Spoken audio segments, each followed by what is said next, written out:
Everyone, welcome to अड्डा 24/7। This is Aditi और आज हम पढ़ने वाले हैं किंगडम प्लांटे के बारे में। हम पढ़ रहे थे ग्रेड 9 बायोलॉजी का तीसरा चैप्टर जो है diversity in living organism. Kingdoms के अंदर हम किंगडम मोनेरा, प्रोटेस्टा, फंगी के बारे में पढ़ चुके हैं और आज हम पर्टिकुलरली पढ़ने वाले हैं किंगडम प्लांटे के बारे में। तो किंगडम प्लांटे के अंदर उसके अंदर क्या क्या कैरेक्टरिस्टिक्स होते हैं, कितने टाइप का फर्दर क्लासिफिकेशन होता है इसका, वो सारा चीज़ें हम इस सेशन के अंदर आज कवर अप करने वाले हैं। So without wasting any time हम आज का सेशन स्टार्ट करते हैं। सो माय डियर स्टूडेंट्स, अगर मैं किंगडम प्लांटे की बात करती हूँ तो प्लांटे से आप क्या समझते हैं ये बताइए।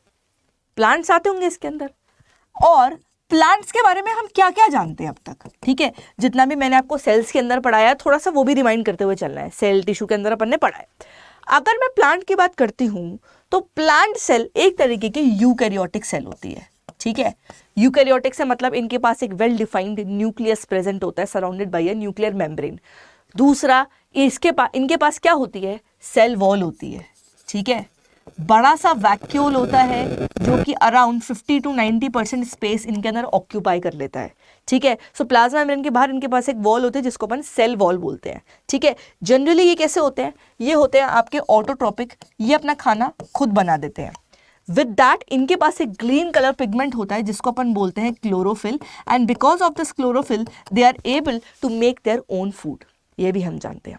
अब अगर मैं किंगडम प्लांटे के बेसिक कैरेक्टरिस्टिक्स की बात करूं या इनके अंदर जो भी प्लांट्स होते हैं, तो जो भी प्लांट्स है वो होते हैं मल्टी सेलुलर, यानी कि वो एक सेल के नहीं बने होते, वो एक से ज्यादा सेल के बने होते हैं। दूसरे वो होते हैं यूकैरियोटिक टाइप, यानी कि with well defined nucleus and cell organelles present होंगे। सेल वॉल इनके पास होती है जो कि एक प्रोटेक्टिव कवरिंग होती है, और जनरली ये जो सेल वॉल होती है ये प्लांट को स्ट्रक्चरल सपोर्ट प्रोवाइड करती है। कोई भी फंगी है या फिर कोई भी डिजीज कॉजिंग पैथोजन है वो इजीली प्लांट के अंदर नहीं जा पाता। क्यों? क्योंकि उनके सराउंडिंग में ये सेल वॉल प्रेजेंट होती है जो उनको प्रोटेक्शन प्रोवाइड करती है। विद दैट इनका मोड ऑफ न्यूट्रिशन होता है ऑटोट्रोपिक, क्योंकि इनके पास एक ग्रीन कलर पिगमेंट होता है जिसको अपन क्लोरोफिल बोलते हैं। तो ये क्लोरोफिल बेसिकली अगर आपको पता हो तो ये क्या कहाँ प्रेजेंट होती है, क्लोरोप्लास्ट में प्रेजेंट होती है। तो जनरली क्लोरोप्लास्ट पाया जाता है, that is a type of plastid plant cell के अंदर जिसके पास एक ग्रीन कलर पिगमेंट होता है जिसको अपन क्लोरोफिल कहते हैं। तो क्लोरोफिल क्या करता है, सनलाइट को एब्जॉर्ब करता है और प्लांट इसी की वजह से अपना खाना बना पाता है। तो कैसा मोड ऑफ न्यूट्रिशन है, ऑटोट्रोपिक मोड ऑफ न्यूट्रिशन है, अनलाइक फंगी जिनका हेटेरोट्रोपिक था। विद दैट ये होता है सीडेंटरी। क्या आपने देखा है प्लांट को इधर उधर घूमते हुए? ऐसा नहीं होता भाई, ये स्टेशनरी होते हैं, ठीक है। मतलब आप ये बोल सकते हो कि मूवमेंट तो शो करेंगे मगर ऐसा मूवमेंट नहीं होगा कि मतलब आप वो लोकोमोशन शो नहीं करते। बेसिकली अगर मैं टर्म में बोलूं तो वो इधर से उधर घूमते हुए आपको नहीं दिखेंगे, but they do show the movement, ठीक है।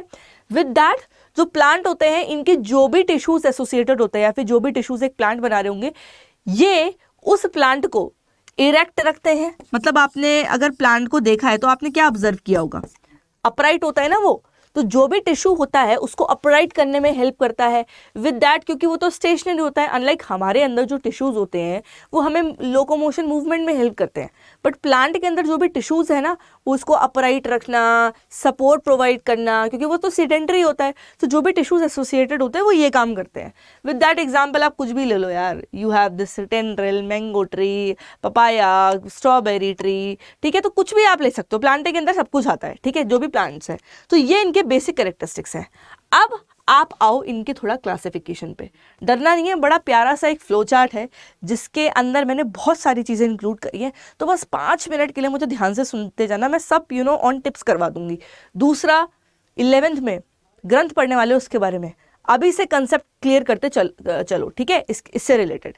अब देखिए, अगर जब अपन प्लांट का बेसिक क्लासिफिकेशन देखते हैं तो प्लांट को अपन क्लासिफाई करते हैं on the basis of 2 characteristics, ठीक है। इनिशियली देखो क्लासिफिकेशन हो रहा है, क्लासिफिकेशन चाहे एनिमल का कर लो चाहे प्लांट का कर लो, कैरेक्टरिस्टिक्स के बेसिस पर ही तो होगा, है ना। तो हम पहले कैरेक्टरिस्टिक्स जो अपन कंसीडर करते हैं जब अपन प्लांट का क्लासिफिकेशन करते हैं वो कैरेक्टरिस्टिक्स हैं कि उन प्लांट के पास वेल डिफरेंशिएटेड बॉडी है कि नहीं है।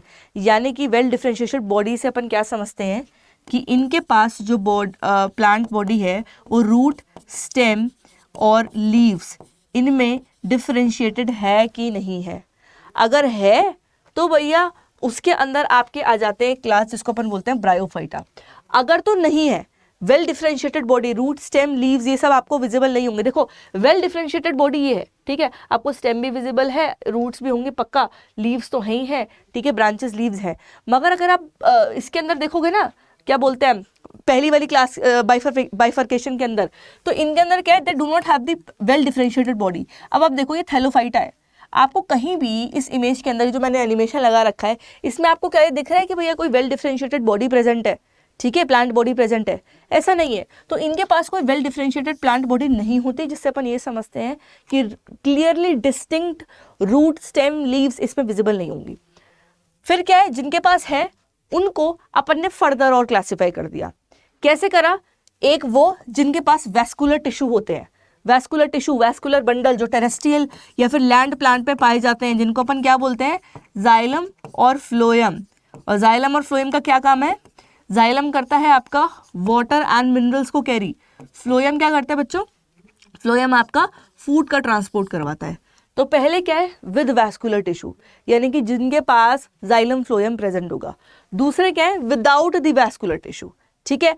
तो जिनके पास वैस्कुलर टिश्यू नहीं होते, आई एम रिपीटिंग, जिनके पास वैस्कुलर टिश्यू नहीं होते वो कौन से होते हैं, वो होते हैं ब्रायोफाइटा। ये नाम थोड़े बहुत तो सुने होंगे ना। तो थैलोफाइटा कौन से, पहले अपन ने नाम ये पढ़ा, उनके पास कोई वेल डिफरेंशिएटेड प्लांट बॉडी नहीं होती। फिर अपन ने पढ़ा क्या, ब्रायोफाइटा, जिनके पास क्या है, they are without any specialised vascular tissue. फिर जो भी विद वैस्कुलर टिश्यू है, यानी कि जिनके पास जाइलम और फ्लोएम प्रेजेंट है, उनको अपन ने फिर क्लासीफाई कर दिया। एक जो कोई भी सीड नहीं बनाते, और दूसरा जो सीड बनाते हैं। तो जो सीड बनाते हैं उनको अपन बोलते हैं फेनेरोगैम, जो सीड नहीं बनाते उनको अपन बोलते हैं क्रिप्टोगैम। 4 नाम पढ़े हैं क्या, थैलोफाइटा, ब्रायोफाइटा, क्रिप्टोगैम, फेनेरोगैम। फेनेरोगैम जो सीड बनाते हैं, क्रिप्टोगैम क्या, जो सीड नहीं बनाते। मेरे साथ याद करते चलो, थैलोफाइटा जिनकी वेल डिफरेंशिएटेड प्लांट बॉडी नहीं है, ब्रायोफाइटा जिनके पास कोई भी वैस्कुलर टिश्यू नहीं प्रेजेंट होगा। फिर क्या है, क्रिप्टोगैम, क्रिप्टोगैम के अंदर क्या हो गया, they are not producing any seed. फिर है फेनेरोगैम जो सीड को प्रोड्यूस करते हैं। अब जो सीड को प्रोड्यूस करते हैं उनको अपन फिर दो चीजों में क्लासिफाई करते हैं, एक है जिम्नोस्पर्म, एक है एंजियोस्पर्म। जिम्नोस्पर्म की अगर अपन बात करते हैं तो दे बियर नेकेड सीड्स, इसको मैं बताऊंगी नेकेड सीड्स क्या होता है, भी बताती हूँ। एंजियोस्पर्म क्या है, इनके पास क्या है, seed is inside the fruit. Actually क्या होता है ना बच्चों, जब प्लांट का फर्दर आप ये बोल सकते हो ग्रोथ होती है, ठीक है, तो ग्रोथ प्लांट के अंदर कैसे होती है, पॉलिनेशन हुआ, ठीक है, मेल गैमीट गया फीमेल गैमीट के पास जो कि एग है, फर्टिलाइजेशन हो गया। फर्टिलाइजेशन के बाद बनता है जाइगोट, प्लांट की बात कर रही हूँ। जाइगोट से बनता है आपका एम्ब्रियो। मैंने यहाँ पे एक लाइन में भी ये चीज़ लिख रखी है, आप पढ़ते चलो मेरे साथ और हेल्पफुल होएगा। देखो जाइगोट बना, जाइगोट से एम्ब्रियो बन गया। एम्ब्रियो के बाद क्या होता है, सीड होती है। सीड क्या करती है, they are actually protecting the embryo, ठीक है।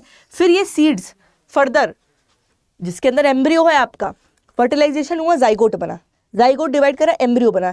एम्ब्रियो के बाहर क्या है, सीड है, प्रोटेक्टिव कवरिंग है, एम्ब्रियो को बचा के चल रही है। अब यही सीड करती है जर्मिनेट, और जब ये जर्मिनेट करती है ना, तो अंदर जो एम्ब्रियो प्रेजेंट होता है यही निकल के ऊपर प्लांट बनाता है। ऐसा सा होता है कुछ सिस्टम। तो पहले होगा पक्का पॉलिनेशन हुआ होगा, पॉलिनेशन के बाद हो गया होगा फर्टिलाइजेशन और बन गया जाइगोट। जाइगोट डिवाइड करके क्या बनाएगा, एम्ब्रियो, ठीक है। अब ये जो एम्ब्रियो है वो क्या करेगा, एम्ब्रियो क्या करता है, ये बेसिकली फ्यूचर प्लांट बनाता है। तो एम्ब्रियो के बाहर क्या है, सीड प्रेजेंट है। फिर जब ये सीड जर्मिनेट करेगी तो यहाँ जो अंदर एम्ब्रियो है वो निकल के पूरा प्लांट बना देगा। इस तरीके का कुछ मैकेनिज्म होता है, आगे भी बताऊंगी, डोंट वरी। तो मैं यहाँ ये बताना चाह रही हूँ कि जो जिम्नोस्पर्म होते हैं ना, उनकी नेकेड सीड होती है, यानी कि seed is actually not inside the fruit. मगर अगर हम एंजियोस्पर्म की बात करते हैं तो एंजियोस्पर्म के अंदर जो सीड होती है ना, that are actually inside the fruit, ठीक है। ये आगे पढ़ाऊंगी, अच्छे से पढ़ाऊंगी, तो जिम्नोस्पर्म एंजियोस्पर्म पढ़ाऊंगी। अभी बस थोड़ा सा नाम याद कर लो और ये समझ लो कि ये वाला नाम इसके अंदर आया तो क्यों आया है। तो जिनके पास सीड है इनसाइड द फ्रूट उनको अपन बोलते हैं एंजियोस्पर्म, जिसका एक फर्दर बाइफर्केशन है जो कि क्या है, हैविंग सीड्स विद 2 कॉटलिडन, ठीक है, 2 कॉटलिडन, उनको अपन बोलते हैं डाइकॉट। अगर उनके पास सीड एक कॉटलिडन के साथ है तो इनको अपन मोनोकॉट बोलते हैं। कॉटलिडन क्या होते हैं और सीड कैसे, कॉटलिडन कहाँ से आया, सीड कहाँ से आया, ये सब अपन पढ़ेंगे जब ये एंजियोस्पर्म जिम्नोस्पर्म अपन पढ़ेंगे, ठीक है। वो उस टाइम पर मैं सारी चीज़ें क्लियर आउट करूंगी। खैर अभी मेरे साथ इतना याद कर लो कि जो थैलोफाइटा है उनके पास कोई डिफरेंशिएटेड बॉडी नहीं है। एक बार फिर से अपन याद करते हैं, डिफरेंशिएटेड बॉडी नहीं है। ब्रायोफाइटा क्या है, there without any vascular tissue, specialised vascular tissue, कौन कौन से जाइलम और फ्लोएम जो होते हैं। फिर जो कि सीड नहीं प्रोड्यूस करते हैं उनको अपन बोलते हैं क्रिप्टोगैम, जो सीड प्रोड्यूस करते हैं उनको अपन बोलते हैं फेनेरोगैम। ठीक है, जो फेनेरोगैम होते हैं उनके पास फिर फर्दर बाइफर्केशन है, वो जो कि नेकेड सीड है, that is seed is not enclose inside the fruit. बाकी दूसरा क्या है, that bear seed inside the fruit. फिर जो एंजियोस्पर्म होते हैं उनका फर्दर क्या है, क्लासिफिकेशन है, जिनको अपन बोलते हैं डाइकॉट और मोनोकॉट में। तो जो डाइकॉट होते हैं वो कैसे होते हैं, उनकी जो सीड होती है उनके पास 2 कॉटलेडन होते हैं। ठीक है, अगर एक कॉटलेडन है, मोनो मतलब 1, डाई मतलब 2, 2 कॉटलेडन डाइकॉट, एक कॉटलेडन मोनोकॉट, एक कॉटलेडन, ये सब क्या होता है सब समझाऊंगी। ठीक है, तो यहां तक मेरा मोटिव क्या था, आपको ये समझाना कि किंगडम प्लांटे के क्या क्या कैरेक्टरिस्टिक्स होते हैं, और जो भी हम इनके अंदर इंक्लूड करते हैं ना, राम कथा जो मैंने अभी पढ़ाई आपको फ्लो चार्ट के फॉर्म में, नाम याद कर लो और किसको किस में डाला है, क्यों डाला है, आप ये याद कर लो। ठीक है, थोड़ा सा एक चीज और मैं बताना भूल गई, क्रिप्टोगैम की अगर अपन बात करते हैं ना, तो क्रिप्टोगैम के अंदर सीड, फ्लावर, फ्रूट क्या होता है, एब्सेंट होता है, और जो रिप्रोडक्टिव ऑर्गन होते हैं वो छुपे हुए होते हैं। ये एक एक जब पढ़ाऊंगी तो और अच्छे से पढ़ाऊंगी। और क्रिप्टोगैम कहाँ था, they do not produce seed, seed तो प्रोड्यूस करते नहीं, साथ में फ्लावर हो गया आपका, ये फ्रूट हो गया, ये भी इसके अंदर एब्सेंट होता है। और जो रिप्रोडक्टिव ऑर्गन्स होते हैं प्लांट के अंदर क्या है, एक तो गया ओवरी, एक हो गया वो जो पॉलन ग्रेन है ना, जो जहाँ से आती है, मतलब मेल गैमिट और फीमेल गैमिट सब में होता है। ह्यूमंस में क्या है, स्पर्म, ठीक है, जो टेस्टिस से बन रहा है। और ह्यूमन फीमेल के अंदर क्या है, ओवा, जो कि ओवरी यानी कि एग जो ओवरी से आ रहा है। ठीक है, ऐसे प्लांट के अंदर भी क्या है, मेल और फीमेल रिप्रोडक्टिव ऑर्गन होते हैं। ठीक है, एक तो आपकी ओवरी हो गई जो आपका एग बना रही है, फिर हमने एक स्टेमन पढ़ा था जहाँ से आपका क्या है, आपका पॉलन निकल रहा है, तो एंथर फिलामेंट होता है। ये मैं पढ़ाऊंगी, डोंट वरी, जब क्रिप्टोगैम अपन पढ़ेंगे तो सारी चीज़ें अपन अच्छे से पढ़ेंगे। ठीक है, तो यहाँ बस नाम याद कर लो और कौन सा किस कैटेगरी में आया है और क्यों आया है, इतना बस मेमोराइज कर लो। तो 5 याद कर लेना, thallophyta, bryophyta, cryptogam, phanerogam, angiosperm, gymnosperm, ये तो 6 हो गए। ठीक है, विद दैट एंजियोस्पर्म को अपन फर्दर डिवाइड करते हैं डाइकोट और मोनोकोट के अंदर।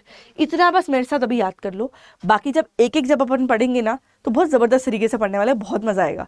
प्लांट फिजियोलॉजी बोरिंग नहीं होती, बहुत इंटरेस्टिंग होती है। वैसे किसी किसी को लगती है, किसी किसी को नहीं लगती, मुझे तो बहुत लगती है।